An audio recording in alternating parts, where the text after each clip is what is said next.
হচ্ছেটা কি এখানে? 10টার সময় মিটিং হওয়ার কথা ছিল, আমরা 9:45-এর সময় এখানে এসে পৌঁছে গেছি, অথচ এখন 10:30টার উপরে বেজে গেছে আর ওনাদের কোনো খবরই নেই। এরকম কেয়ারলেসের মানে কি? ওনারা যদি মিটিংটা করতে ইচ্ছুক নাই থাকে তাহলে শুধু শুধু আমাদের ডেকে এনে বসিয়ে রাখার মানেটা কি? মেঘের কথা শুনে মিহির শান্ত কণ্ঠে মেঘকে উদ্দেশ্য করে বলল, এত হাইফার হওয়ার কিছু নেই মেঘ। হয়তো ওনারা রাস্তায় জ্যামে আটকে গেছে, বা হয়তো অন্য কোনো কাজের জন্য আমাদের সাথে ফিক্সড হওয়া মিটিং এর ডেটটার কথা ভুলে গেছে। মেঘ দাঁতে দাঁত চেপে বলল, লাইক সিরিয়াসলি ভাই, ওনারা নিজেরা ফোন করে আমাদের সাথে মিটিং ফিক্সড করলো আর নিজেরাই ভুলে গেল? এটা কি এখানে ফাজলামি করা হচ্ছে, নাকি আমাদের সময়ের কোনো মূল্য নেই ওদের কাছে? মেঘের কথা শেষ হতে আহির কপাল চাপড়ে বলল, হরি আমার রাগিনি রে, কথায় কথায় এত রেগে যাচ্ছিস কেন? মিহি শুধু কথার কথা বলেছে, অন্য কোনো কারণও তো হতে পারে যার জন্য ওনারা এখানে এসে টাইমলি পৌঁছাতে পারেনি।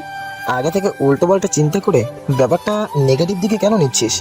একটু ধৈর্য ধরে বস, ওনারা হয়তো এক্ষুনি চলে আসবেন। ধৈর্য মাই ফুট, আমার পক্ষে আর এখানে 1 মিনিটও বসে থাকা সম্ভব না।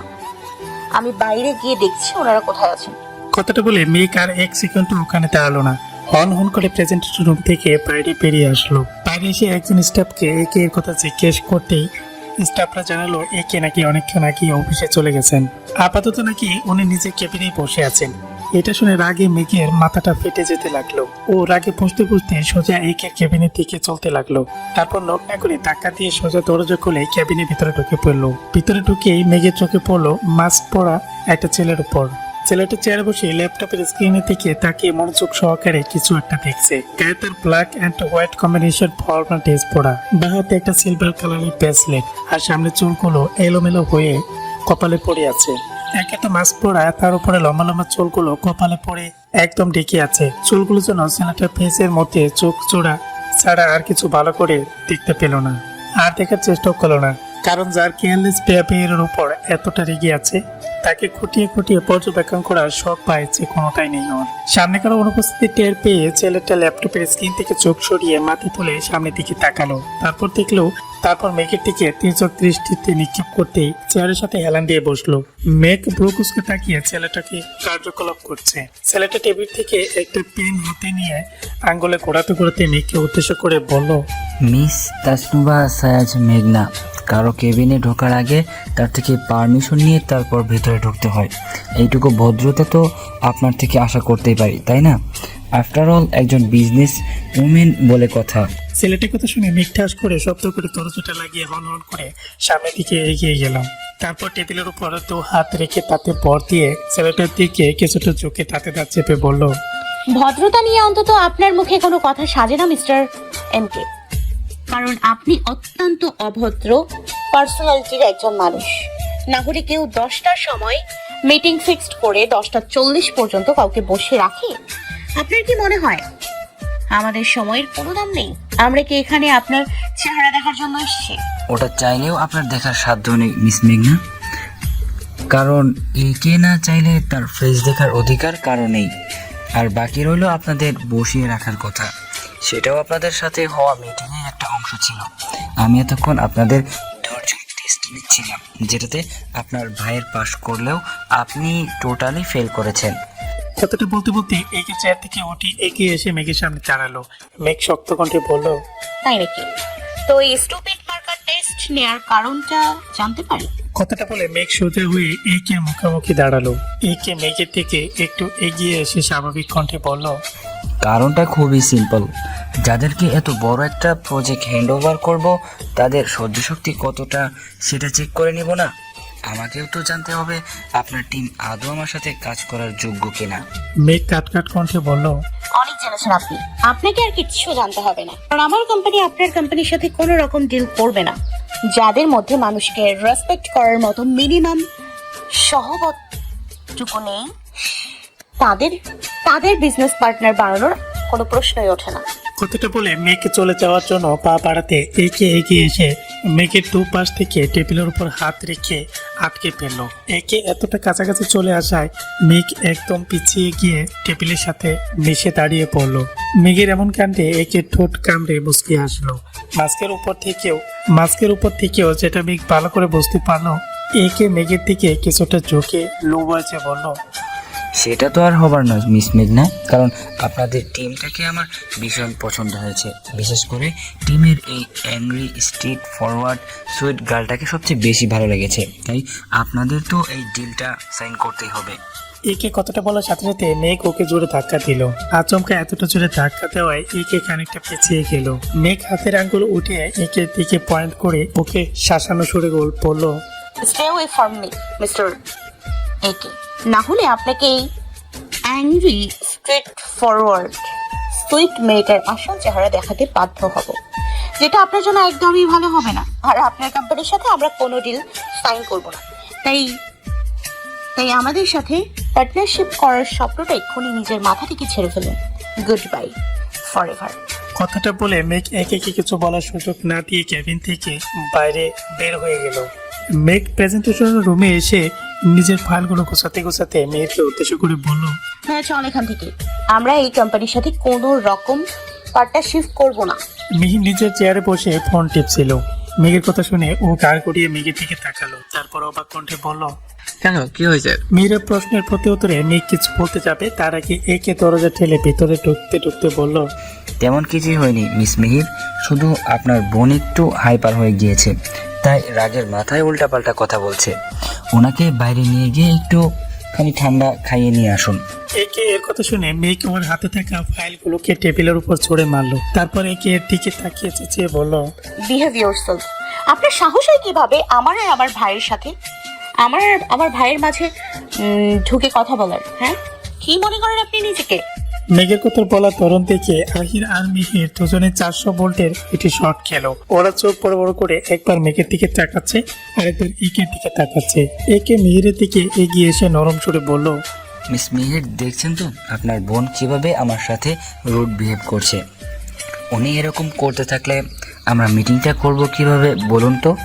একে এর এমন ভদ্র সাজের নাটক দেখে মেঘ আর নিজের রাগটাকে কন্ট্রোল করতে পারলো না।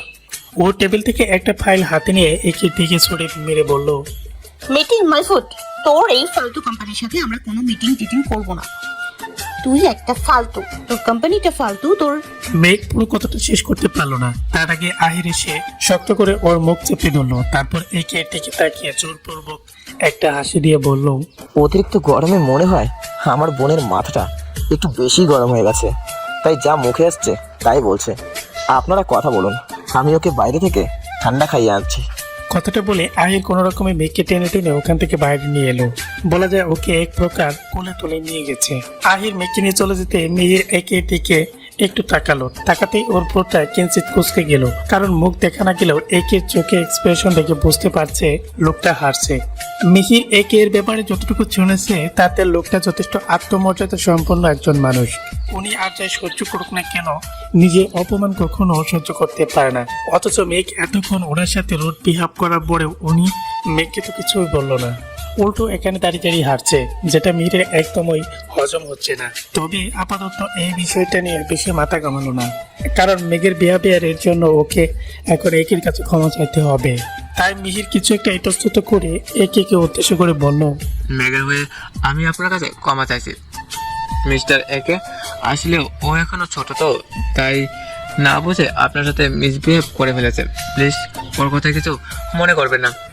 একে নিজের হাসি চেপে রেখে স্বাভাবিক কণ্ঠে বলল, ইটস ওকে মিস মিহির, আমি কিছু মনে করিনি। তবে পরের বার থেকে ওনাকে একটু সামনে রাখবেন, না হলে ওনার ইমেচিউরিটি স্বভাবটা আমাদের পার্টনারশিপের উপরে এফেক্ট ফেলতে পারে। যাই হোক, তাহলে মিটিংটা শুরু করা যায়। অলরেডি অনেকটা টাইম ওয়েস্ট হয়ে গিয়েছে। মিহির মৃদু হেসে বলল, ইয়া শিওর। বেটির সাথে হেলান দিয়ে এই মনে ফোন টিপছিল মিহির। হঠাৎ মেঘ রুমের দরজা খুলে ভেতরে ঢুকিয়ে চিল্লিয়ে বলল, মিহিরের বাচ্চা। আচমকা মেঘ এত জোরে চিল্লিয়ে ওঠায় মিহির ভয় পেয়ে চমকে উঠল আর বেড থেকে দড়াম পড়ে নিচে পড়ে গেল। তারপর কোমরে হাত দিয়ে ব্যথার চোখ মুখ খিচে মেঘকে উদ্দেশ্য করে বলল, ফাটাবাসের মতো একটা কণ্ঠ নিয়ে আমার কানের কাছে এসে চিল্লাচিল্লি না করলে তোর শান্তি হয় না? তোর এই রাক্ষসী মার্কা চিৎকারের জন্য পরে গিয়ে বোধহয় আমার কোমরটা আজকে শেষ হয়ে গেল। মিহিরের কথা শুনে মেঘকে দাঁতে দাঁত চেপে বলল, সবে মাত্র তো তোর কোমর শেষ হয়েছে, এখন আমি তোর হাত পা ভেঙে শেষ করব।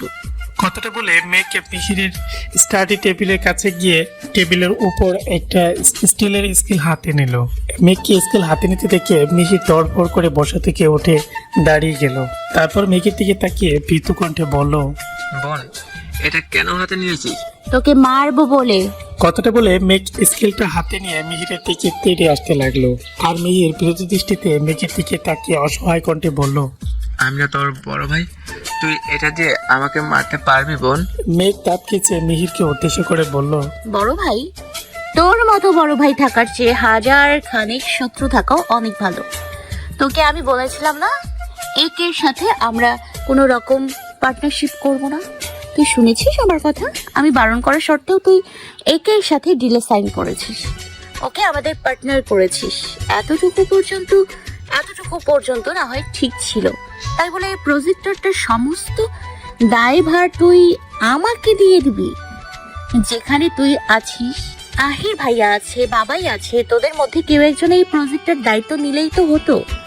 তা না করে এই ছাগলটার সাথে কাজ করার জন্য তুই আমাকে ফাঁসালি কেন? মিহির কাতু কাতু গলায় বলল, মিস্টার একেল এই ডিলটা সাইন করার জন্য আমাকে কয়েকটা শর্ত দিয়েছিলেন। তার মধ্যে একটা হলো আমাদের কোম্পানির হয়ে তাকে ওনারের সাথে এই প্রজেক্টটা সামলাতে হবে। উনি বলেছেন যদি আমি এই শর্তটায় রাজি থাকি তাহলে না উনি আমাদের সাথে ডিলটার সাইন করবেন, না হলে করবেন না। মেঘ অবাক কণ্ঠে বলল, ওই ছাগলটা তোকে এমন উদ্ভট শর্ত দিল আর তুই সেটা মেনে নিলি? আরে ভাই, আমাদের কোম্পানি থেকে আমরা কাকে এই প্রজেক্টের কাজটা হ্যান্ড ওভার করবো সেটা একান্তই আমাদের ব্যাপার। এখানে উনি শর্ত দেয়ার কে? মেঘের কথা শুনে মিহির বলল, দেখ, ওনার হয়তো তোর কাজ করার ধরনটা ভালো লেগেছে, তাই হয়তো তোকেও এই প্রজেক্টটার জন্য সিলেক্ট করেছেন।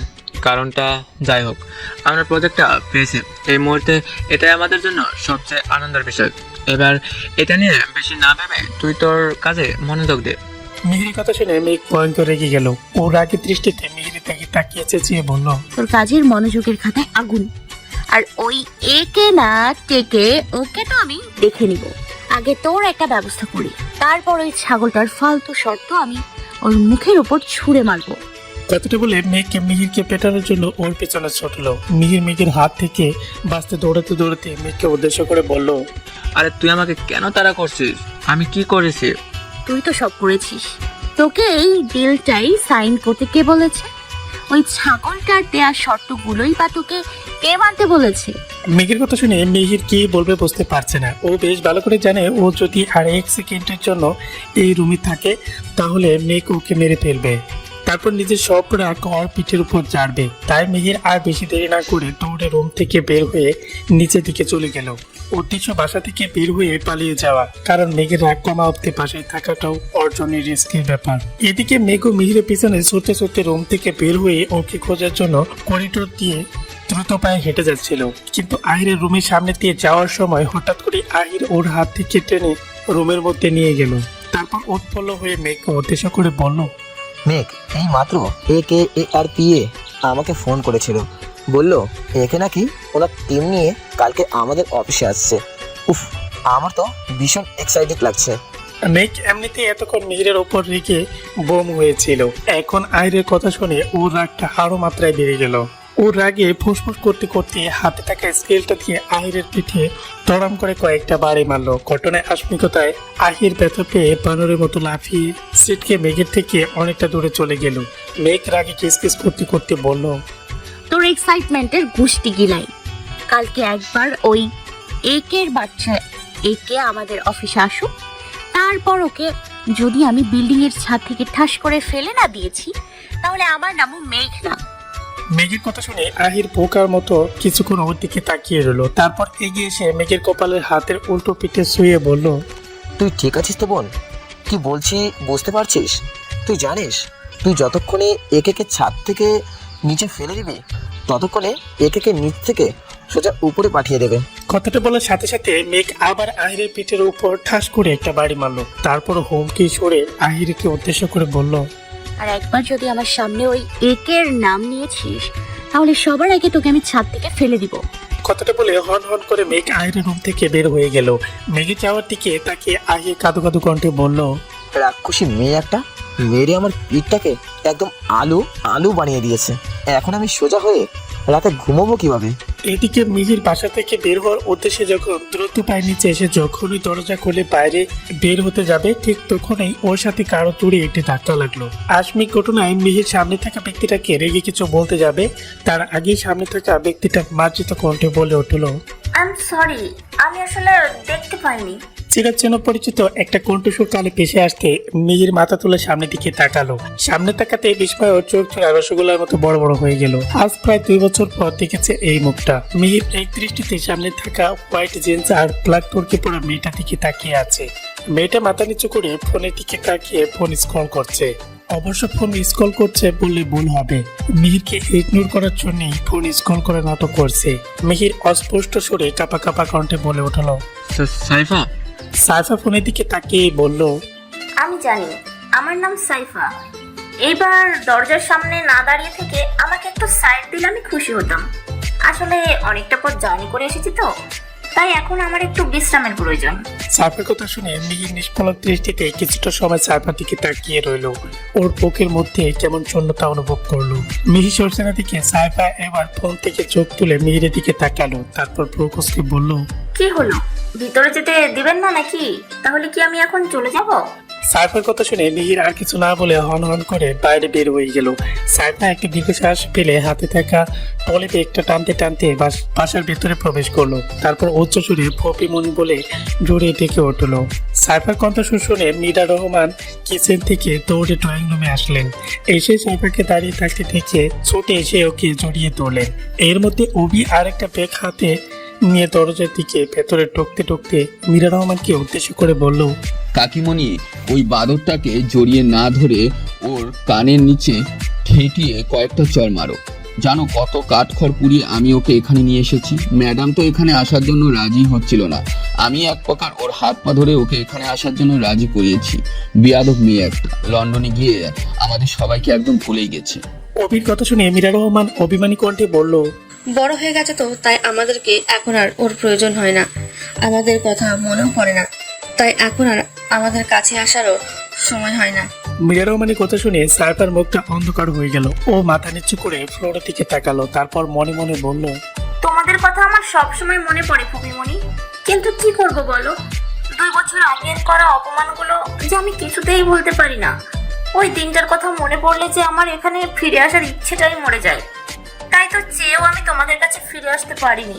কথাগুলো সাইফা মনে মনে বললেও মুখে বলল, ওফো, তোমরা এখন ওসব কথা বাদ দাও তো। আগে বলো, মেগাপি, আহির ভাইয়া, আজম আঙ্কেল ওরা কোথায়? সবাই উপরে আছে, যা দেখা করে আয়। সাইফা দাঁত বের করে হেসে বলল, তোমরা এখানেই দাঁড়াও, আমি গিয়ে সবাইকে একটু চমকে দিয়ে আসি। আমার আসার খবরটা ওদের আবার জানাওনি তো? সাইফার প্রশ্নের প্রতি উত্তরে মীরা রহমান মুস্কি হেসে না সূচক মাথা নাড়ালেন। মীরা রহমানের থেকে সাইফার নিচের কাঙ্ক্ষিত উত্তরটি পেয়ে দৌড়ে উপরে চলে গেল। ওর যাওয়ার দিকে তাকিয়ে মীরা রহমান একটা দীর্ঘশ্বাস ফেললেন। 2 বছর আগে সাইফা একদিন হঠাৎ করে ওর বাবা মাকে জানিয়েছিল যে ও আর বাংলাদেশে থাকতে চায় না, ও এখান থেকে অনেক দূরে চলে যেতে চায়। প্রথমে ওর বাবা মা ওর কথা রাজি না হলেও পরে ওর জিদের কাছে ওনারা হার মেনে যায়। সাইফাকে ওনারা লন্ডনে সাইফার খালার বাসায় পাঠিয়ে দেন।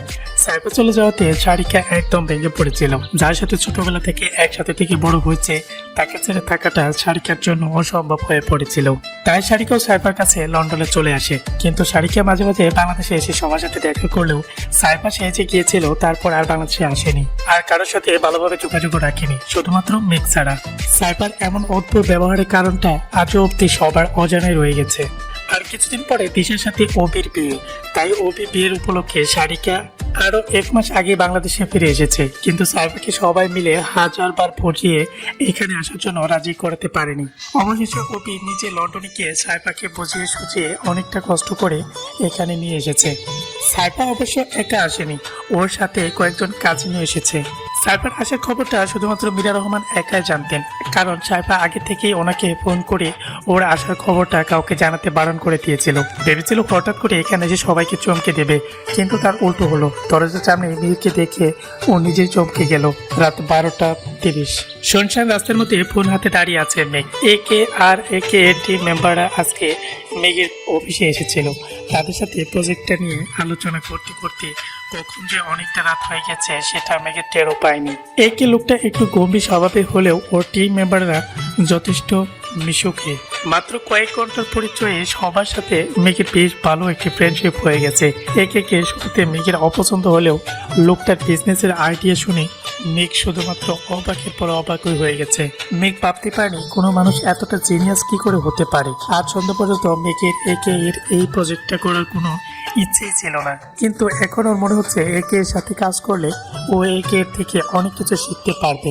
মেঘের এই মুহূর্তে আহির আর মেয়ের উপর ভীষণ রাগ হচ্ছে। মিটিং শেষ হতে না হতে দুজন গাড়ি দিয়ে লং ড্রাইভে চলে গেছে লাফাতে লাফাতে।